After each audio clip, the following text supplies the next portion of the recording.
menjadikan orang lain menjadi imamnya di dalam sholat.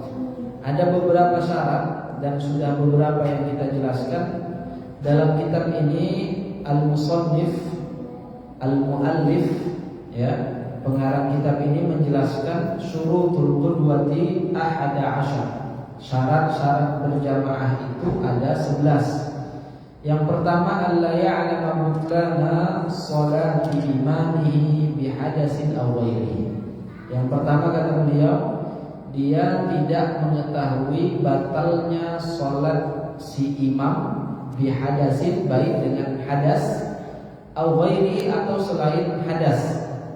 Ya, ini sudah kita jelaskan pada pertemuan yang lalu. Kemudian yang kedua, wa alla ya'taqida wujub qada'iha alaihi, juga tidak meyakini sholat imam ini wajib diqadha. Ya, kalau sholatnya nanti wajib diqadha, maka dia tidak bisa jadi imam, nggak bisa kita ngikut dengannya. Kemudian yang ketiga, wa alla yakuna ma'muman, yang kita jadikan sebagai imam dia bukanlah seorang makmum.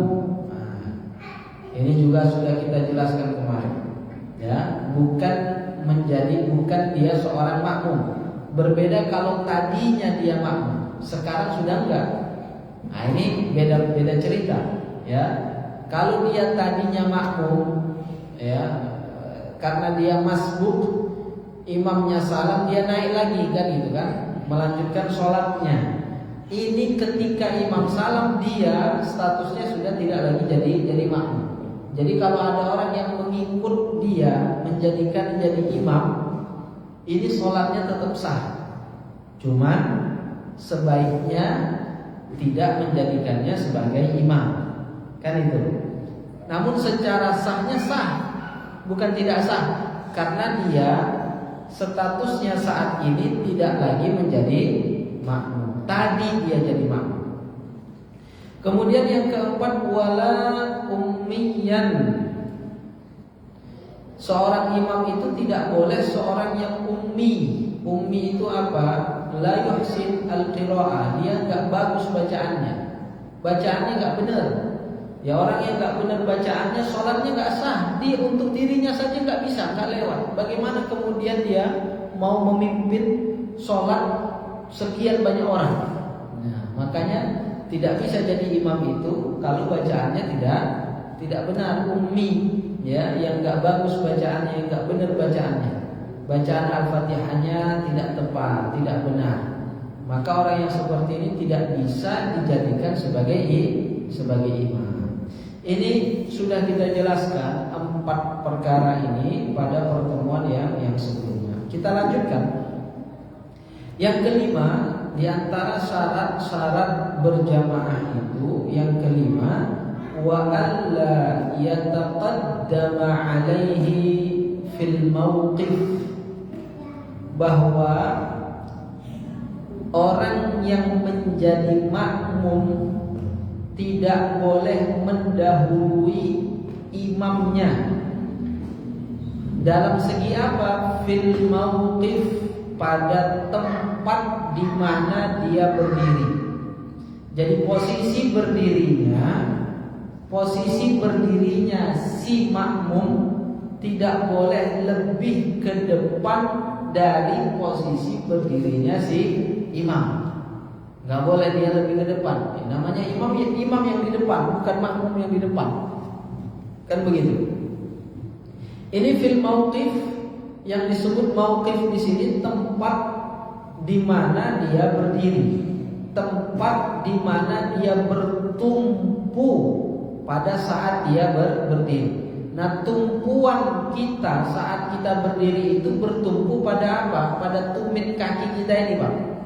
Makanya patokannya itu tumitnya. Tumit si imam dengan tumitnya si makmum. Enggak boleh tumitnya si makmum ini lebih ke depan dari tumitnya si imam. Kalau masalah ujung jarinya enggak masalah. Ujung jari si makmum lebih ke depan dari ujung jarinya si imam, imam itu tidak jadi masalah, asalkan tumitnya tidak mendahului tumitnya si imam. Kok bisa begitu? Ya bisa saja. Kakinya si imam kecil, kaki makmumnya besar. Kan itu kan?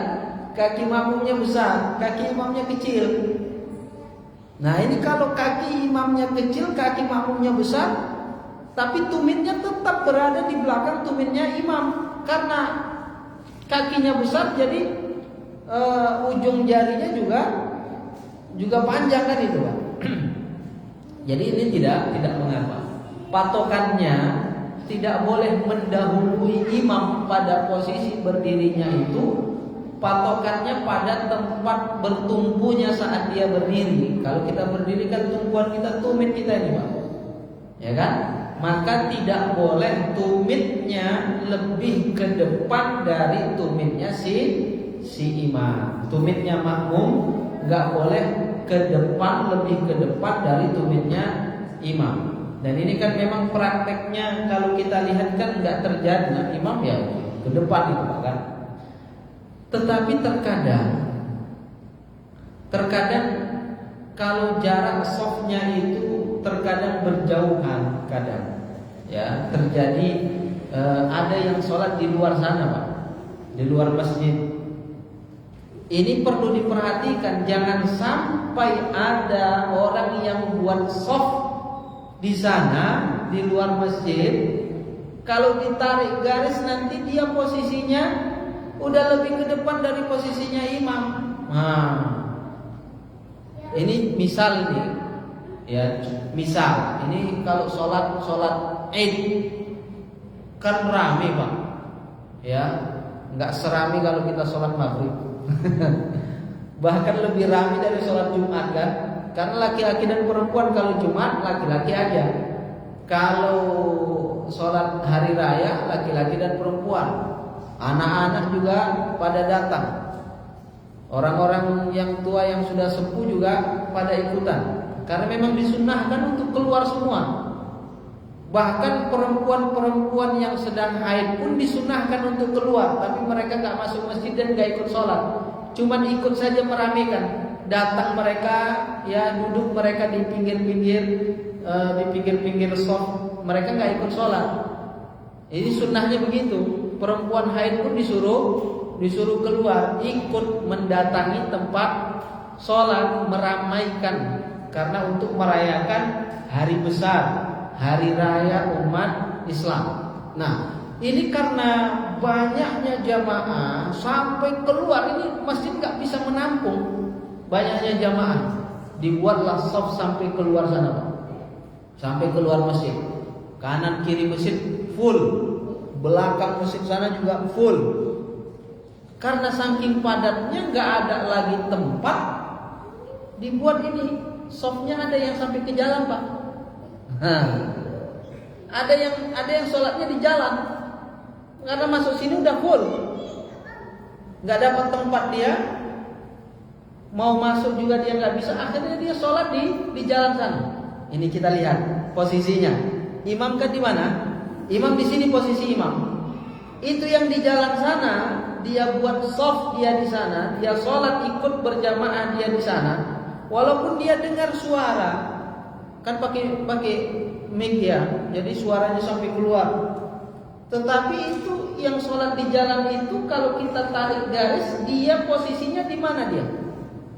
Di belakang imam atau di depan imam dia itu? Mana itu wakil? Ini aja contohnya, ya. Posisinya kalau kita tarik garis, dia posisinya berada di depan imam. Sah nggak sholatnya itu? Nah ini yang menjadi pembahasan di sini. Alla yataqaddama alaihi fil mauqif, tidak boleh lebih ke depan posisi makmum dari posisi si imam. Kategorinya mana? Pada tumitnya.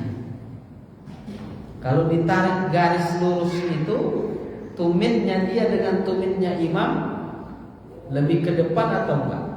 Kalau lebih ke depan berarti, kalau lebih ke depan tumitnya si makmum, berarti sholatnya tidak sah. Paham ini Pak? kita tasawurnya, gambarannya mungkin ya itu jarang-jarang lah itu kan terjadi. Tetapi secara hukum begitulah kalau kita temukan. Contoh kasusnya lagi, kalau kita pergi ke Madinah, Pak, Masjid Nabawi.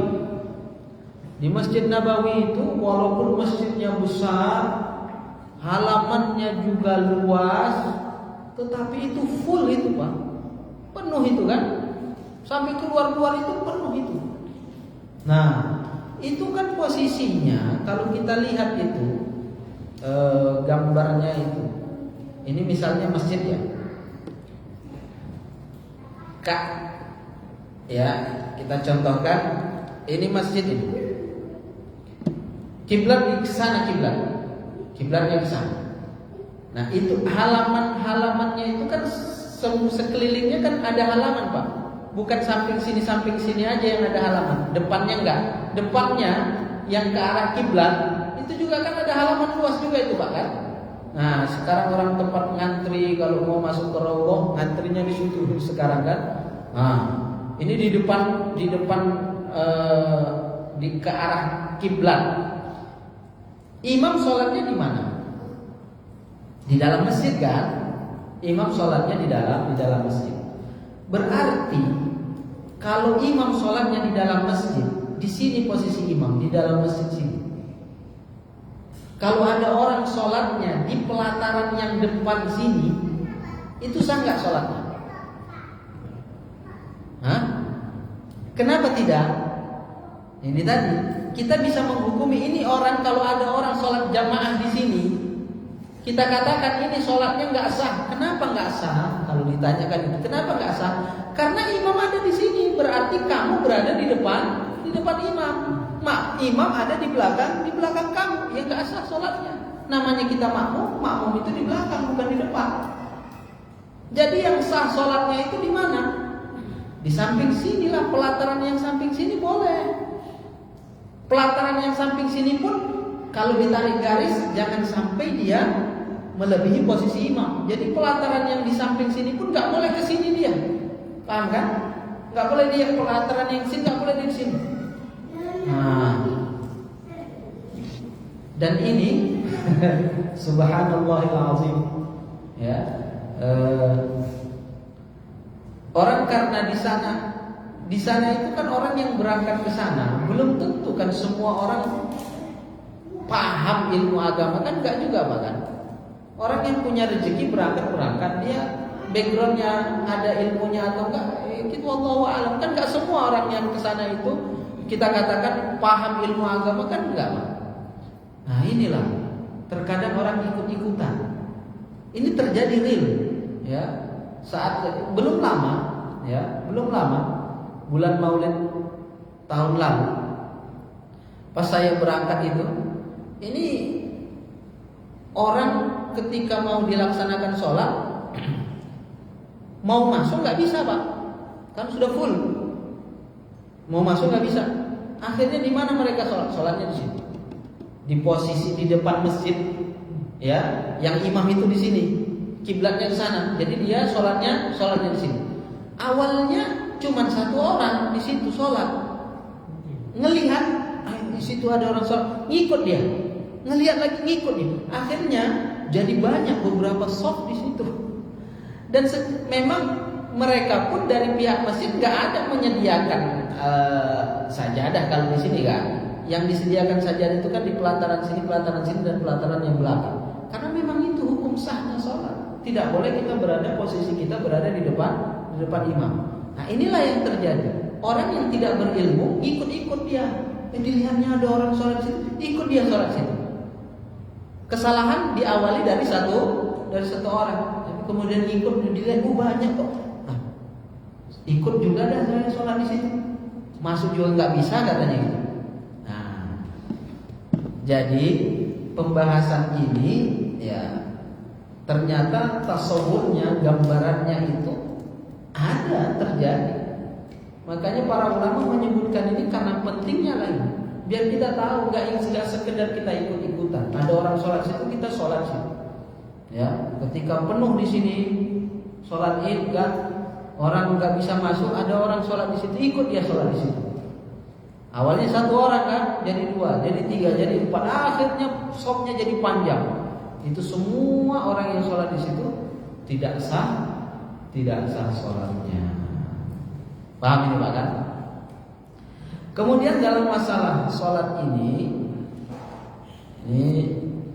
urutan sholatnya, pengaturan sofnya, itu tadi wajibnya seperti itu, tidak boleh mendahului imam.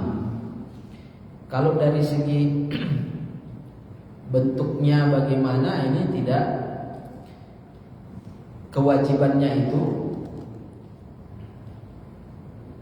jarak antara imam dan makmum itu berapa panjang itu kan. Kalau dia di dalam masjid, sama-sama dia di dalam masjid, tidak ada batasan jarak. Artinya kalau imam di sini, makmumnya di ujung masjid itu, di shop yang paling belakang. Padahal cuma mereka berdua, cuman nggak mau dekat-dekatan aja.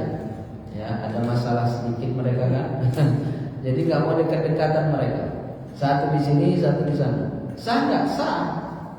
Itu selama di dalam masjid begitu, walaupun panjang jaraknya itu. Tetapi kalau di luar masjid, sholatnya bukan di dalam masjid, mereka sholatnya misalnya di lapangan, ya, atau di gedung yang bukan masjid, pokoknya bukan masjid mereka sholat. Itu baru ada batasan jaraknya, tidak boleh lebih dari 300 hasta. Hasta tangan. Ini hasta, sekitar kalau sentimeternya itu 48 ya. Sekitar 48 cm. Itu satu hasta. Jadi nggak lebih dari 3 hasta. Tetapi disunnahkan, sunnahnya itu ya sekedar 3 hasta atau bahkan kurang. Artinya nggak lebih dari 3 hasta, itu sunnahnya. Jadi jarak antara imam dan makmum itu nggak lebih dari 3 hasta, itu sunnahnya. Yang bagusnya begitu. Makanya imam itu jangan jauh-jauh kali. Ini dari sini ke sini nggak tahu nih Pak berapa hasta. Ya mungkin ya 3 hasta lah Pak ya. Nah, berarti memang pas. Jadi kadang kan ada itu masjid itu yang mihrabnya itu, tempat imamnya itu kan panjang ke depan itu Pak, kan ada. Ini karena mentok aja nih. Jadi mau ke depan juga nggak bisa imamnya, udah mentok udah. Jadi masjid itu kadang kan ada yang luas itu kan, tempat imamnya itu. Jadi walaupun luas jangan dia kemudian depan aja sono gitu kan. Nah, enggak. Sunnahnya apa? Sunnahnya 3 hasta atau bahkan kurang dari 3 hasta. Enggak lebih dari 3 hasta.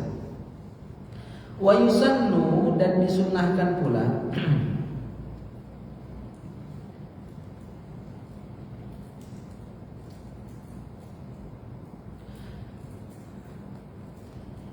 ayyaqifa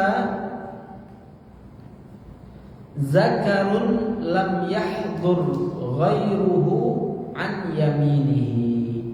Kalau misalnya sholatnya cuma 2 orang, imam dan makmum. Makmumnya adalah laki-laki bukan perempuan, ya. Imam laki-laki, makmumnya laki-laki bukan perempuan. Ini katanya disunnahkan apa? Kalau cuma dia laki-laki sendiri, ayyaqifa an yaminihi. Itu makmum berdiri di sebelah kanannya. Ya.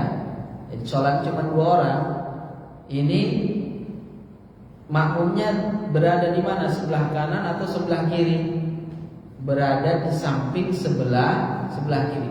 Di samping Pak, bukan di belakang. Jadi bukan gini, ini imam, kemudian makmum di sini belakang, enggak, tapi di samping sebelah kanan. Ya, sampingnya kan di sini, samping. Nah, di samping ini wa ayyata'akhkhara anhu qalilan.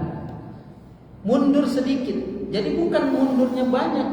Kalau banyak begini berarti kan jatuhnya di belakang namanya. Ini di samping. Di samping mundur sedikit aja. Ya, mundur sedikit sehingga kita tidak dikatakan mendahului imam posisi berdiri kita. Mundur sedikit dan berada di samping kanannya. Fa in jaa zakarun akharu, kalau ada lagi datang orang lain, ada makmum lagi laki-laki yang datang, di mana berdirinya? Nah, kemana berdirinya, Pak? Ini ada aturannya, ada kesunahannya. Jadi ini misalnya ini imam ya, ini imam, ya, dia sholat berjamaah cuma 2 orang. Jadi yang satu tadi di mana? Di samping kanan, cuman mundur sedikit. Begini ya posisinya ya. Nah, kemudian datang orang ketiga, datang lagi, nih laki-laki, mau sholat dia, datang ini mau berikut berjamaah. Di mana dia berdiri? Di samping kanan lagi di sini, atau di belakang di sini, atau di samping kiri di sini? Mana dia berdiri?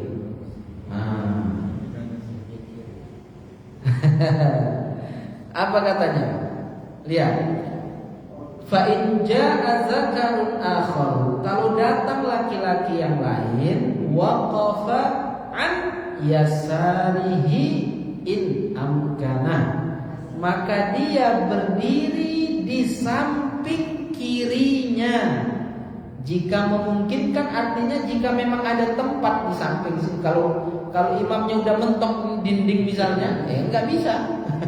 Kan itu. Ini bisa. Misalnya bisa dia samping kiri, maka dia berada di samping kiri, begini modelnya, sedikit ke belakang. Jadi mirip posisinya seperti yang pertama tadi, di samping kiri, Pak. Bukan di samping kanan, bukan pula di belakang, tetapi di samping kiri. Ini posisi awal, ya. Jadi posisi awal dia sholat begini. Dia datang, dia ikut jamaah, dia ke kirinya imam dan takbir dia, Allahu Akbar. Setelah takbir, apa yang dilakukan? Nah, ada 2 caranya. Ada kalanya 2 ini mundur, ya. Ada kalanya 2 ini mundur, atau imamnya yang maju. Mereka kemudian, kalau imamnya maju, mereka kemudian merapat. Jadi kan begini tadi kan? Nah, begini. Ada kalanya imamnya yang maju ke depan, kemudian mereka merapat, atau ini makmumnya mundur ke belakang. Jadi begitu caranya, Pak ya. Kalau orang sholat, kita sholat berjamaah berdua, imam makmumnya di mana ini? Di samping kanan. Datang orang ketiga mau ikut jamaah, berdiri di mana? Di samping kiri. Ini tergantung kondisi. Ada nggak tempat di sini kan itu? Di samping kiri. Kalau nggak ada ya mau gimana? Ya. Kalau nggak ada ya dia bisa di sini. Tapi ini ada tempat di sini dia. Kemudian mereka berdua mundur atau imamnya yang maju ke belakang. Maju ke depan. Jelas ini, Pak?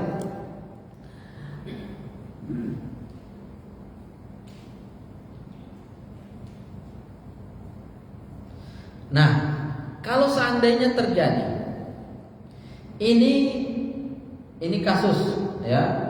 Kasusnya terjadi bagaimana? Ini imam sholat, ya. Kemudian ada orang ingin ikut jamaah sama dia. Ini sholat sendiri tadi kan. Nah, kemudian datang orang ingin ikut jamaah sama dia. Harusnya kan di mana tadi sunnahnya? Di samping kanan. Tapi dia ke samping kiri. Ini kasusnya apa katanya? Fala waqafa zalika zakaru an yasaril imam.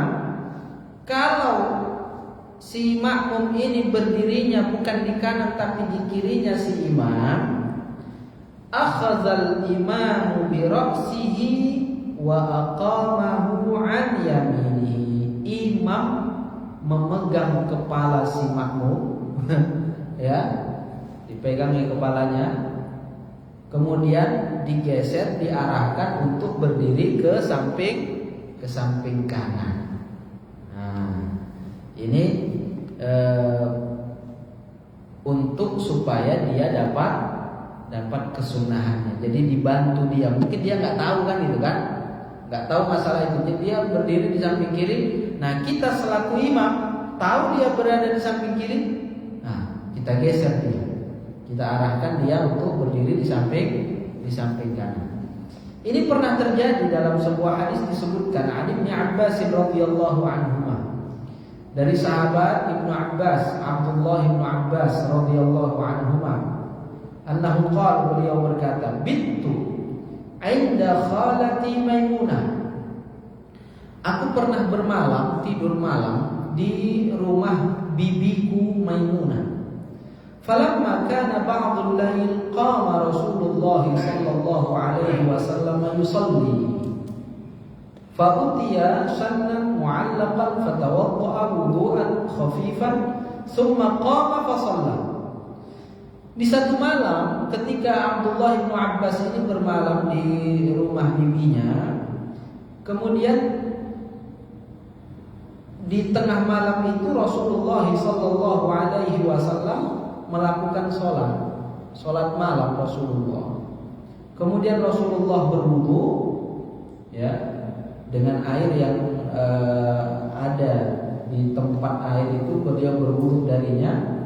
Summa qama, kemudian Rasulullah pun berdiri fasalla dan melakukan salat. Rasulullah salat. Faqumtu, maka Abdullah bin Abbas pun mengetahui Rasulullah salat, ya, dia pun bangun dari tidurnya. Fatawaddatu, aku pun berwudu kata beliau. Wa sana'tu mithla alladhi sana', dan aku melakukan seperti apa yang dilakukan oleh Rasul. Bagaimana Rasulullah tadi wudukan, apa yang dilakukannya, beliau melakukan seperti yang dilakukan oleh Rasulullah sallallahu alaihi wasallam. Summa qumtu an yasarihi, kemudian aku pun berdiri di samping kirinya. Kata sahabat Abdullah bin Abbas, ingin ikut sholat bersama Rasul, berjamaah sama Rasul. Dia datang setelah Rasulullah ini sholat, dia datang di samping kirinya. Apa yang dilakukan oleh Rasul? Fahawwalani an yaminihi, maka Rasul pun menggeser aku, dia memindahkan aku untuk berada di samping kanannya. Ini yang beliau istilahkan di sini, dipegang kepalanya, digeser ke kanannya. Nah, ini pegang kepala itu nggak mesti, Pak, bukan harus dipegang kepalanya. Ya, kalau dia lebih tinggi, gimana dia mau pegang kepala, kan nggak bisa.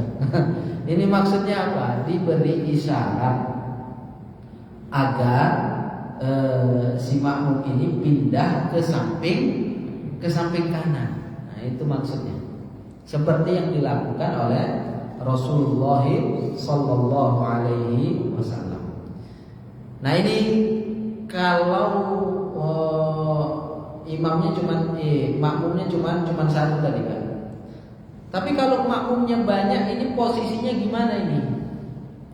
Wa yusannu ayyaqifa fima idza kasurat asnaful ma'mumin khalfal imam. Kalau ternyata yang jadi makmum ini banyak dari beberapa golongan, artinya ada laki-laki, ada perempuan. Laki-laki pun ada yang dewasa, ada yang anak-anak. Di mana ini posisinya, Pak? Yang dewasa di mana, anak-anak di mana, perempuan di mana? Ada aturannya, ada kesunahannya, ada. Apa kata beliau?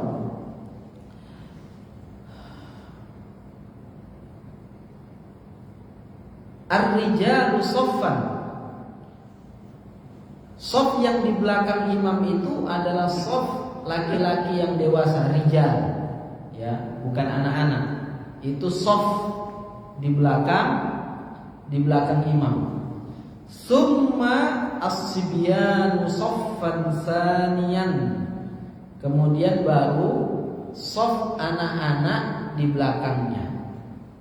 Shaf yang kedua ini kalau cuma 2 shaf itu artinya shafnya anak-anak itu setelah shafnya orang dewasa. Jadi orang dewasa dulu, kalau dewasanya misalnya 3 shaf ya 3 shaf, kemudian baru setelah itu baru shafnya anak-anak. Tetapi ini kalau mereka misalnya datangnya sama, gitu kan? Sama mereka datangnya. Kalau beda yang datang bagaimana? Anak-anak datang duluan. Yang dewasa ini datangnya belakangan. Gimana ini? Nah, ya anak-anak mengisi kekosongan shaf. Kalau shaf pertama ini masih kosong, siapa yang ngisi? Anak-anak yang ada ya anak-anak yang ngisi. Jadi bukan artinya anak-anak itu nggak boleh di depan, Pak. Itu aturannya kalau anak-anak nggak di depan itu jika ini kita semua sudah ada ini, maka siapa yang di depan? Nah, yang dewasa dulu di depan. Sampai selesai yang dewasa baru shafnya anak-anak. Tapi kalau shaf pertama aja nggak sempurna dengan yang dewasa, belum cukup, ya anak-anak lah yang masuk. Ya, kalau ketika itu ada anak-anak. Nah, dan kalau anak-anak sudah masuk ke dalam shaf, walaupun itu di shaf pertama, apa katanya? Fa in sabaqu ilaihi fahum ahaqqu bihi minar rijal. Kalau seandainya ini anak-anak sudah menempati shaf itu, karena yang dewasa tadi telat datangnya kan, maka fahum ahaqqu bihi minar rijal. Ini anak-anak ini lebih berhak dengan shaf itu daripada yang dewasa. Nah, jadi nggak boleh tuh anak-anak digeser, Pak, diangkat, kan begitu kan?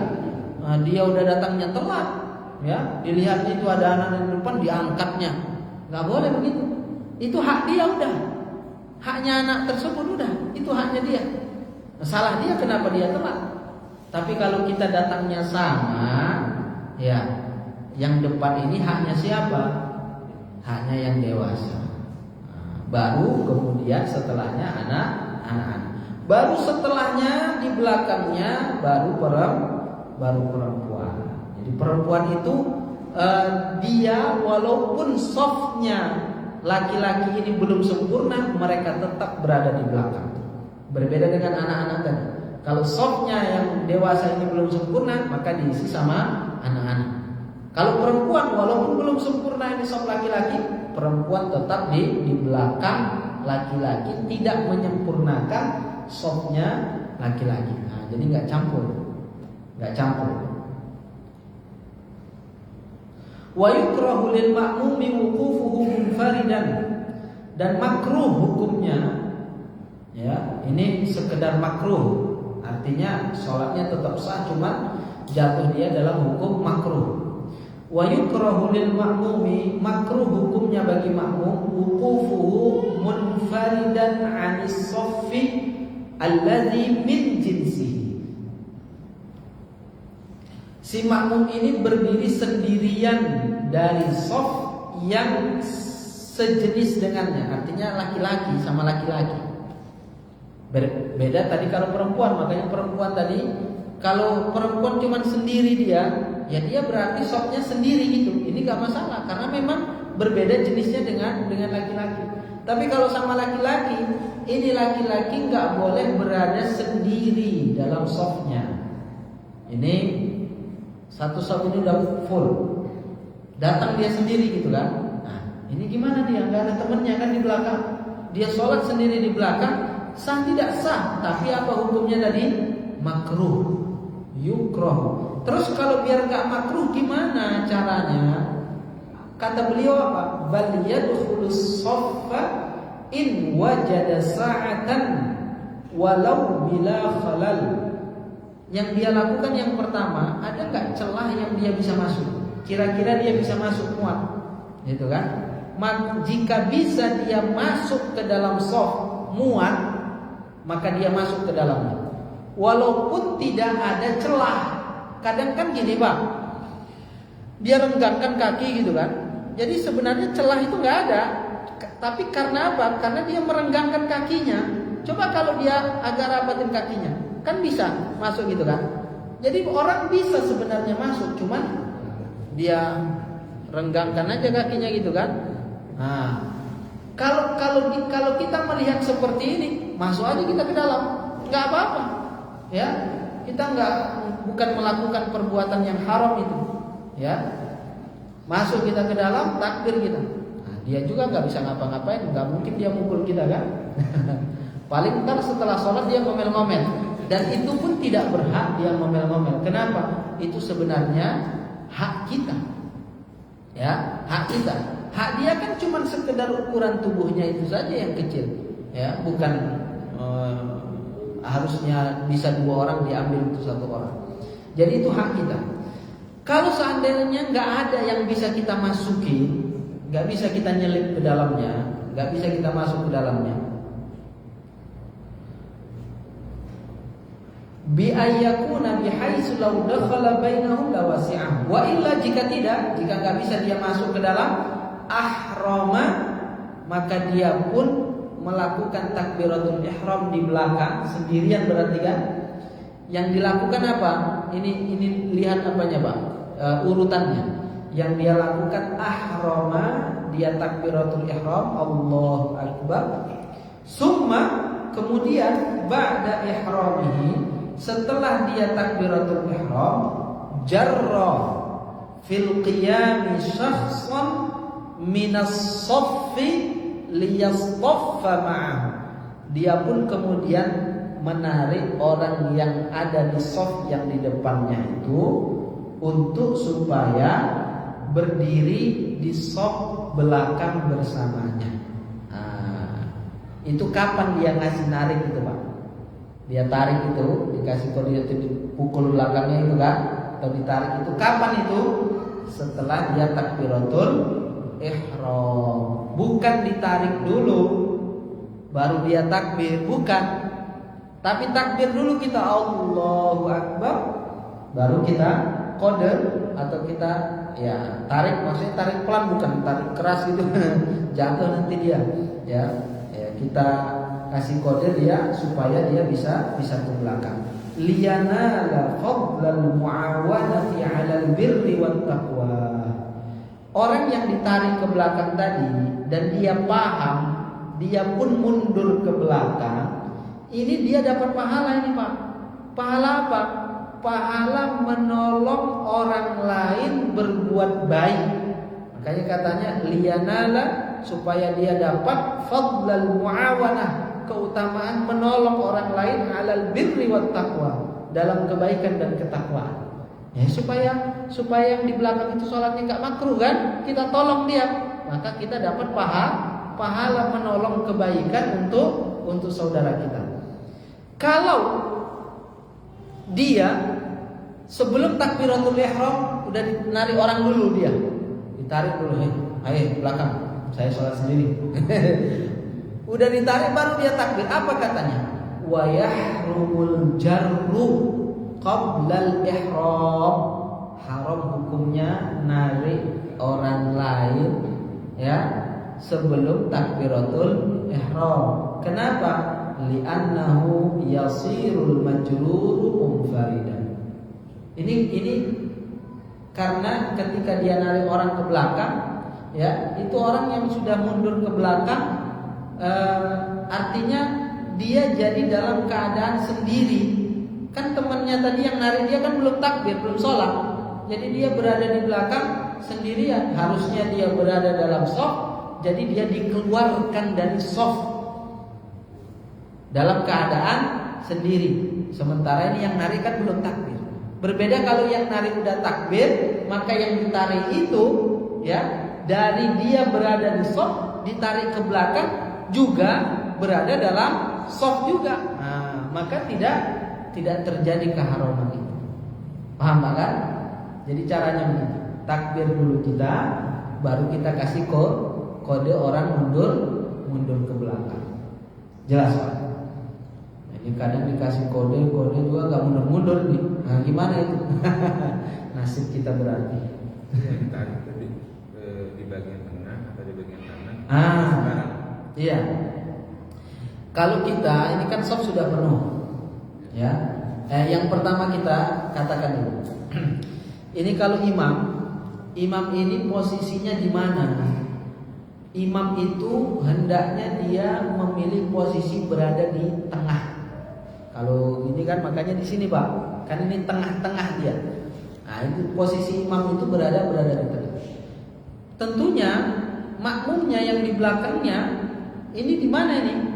Misalnya ini kan imam, makmum mendahulukan berada di belakang imam, ya. Baru kemudian di samping kanannya, baru kemudian di samping kirinya, baru kemudian di samping kanannya, baru kemudian di samping kirinya sampai sopnya penuh.